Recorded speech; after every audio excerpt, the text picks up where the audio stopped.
Соёлын төв ордныг буулгаж 50 давхар байшин барих гэж байна гэж мэдээлүүд яваадсан. Залруулга хэлэхэд 2025 оны 12 сарын 30-ны өдөр засаг даргын шуурхай дээр нийслэлийн соёлын төв ордны өнөөгийн нөхцөл байдлыг судалж, за хүчтэй засвар их талаар үүрэг даалгавар өгсөн. За энэ талаар бол бас иргэд маань буруу мэдээлэл аваад ингэ явсан байлаа. Соёлын төв орд нь бол 1988 онд ашиглалтанд орсон. 38 жил, удахгүй 40 жил болох ч байгаа. За барилга байгууламжийн хувьд гэвэл ер нь бол бүтээцийн хэсцлээсээ шалтгаалаад 40-60 жил хүчтгсэн байдлаар хийгээ сүүлийн үеийн тооцоололоор 80-100 жил болдог юм бүтээцийн тооцоололтой. Тэгэхээр 1988 онд ашиглалтанд орсон. Одоо энэ яг ориг ийм 88 онд гараараа ийм зурсан зураг.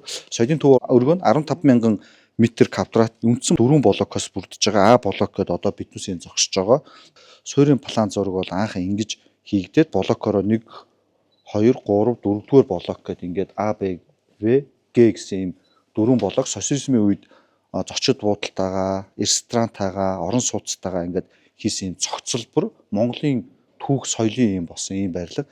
Энэ төвийн бүсийн хэсгээр энэ хэсэгт барилгууд засвар хийгдээд үйлчлүүлэгч нэмэгдсэндээ одоо энэ хойно галерей дээр ашиглалтанд орсонтой холбогдуулаад ус сугийн тооцоолол, усны хангамж, бохирын шугам, дээрээс нь дулааны шугам хоолой засвар үйлчлэгээ даацуудын авч шинчилъя. Энэ соёлын өв болсон барилга анхаарц ингээд цаашдаа хүчтгэж ингээд засварлаж ингэж явъя. Энэ талаараас иргэдэд зөв мэдээлэл өгье. Бас байгаа нөхцөл байдлыг ойлгуулъя гэдэг ийм зорилготой ирсэн.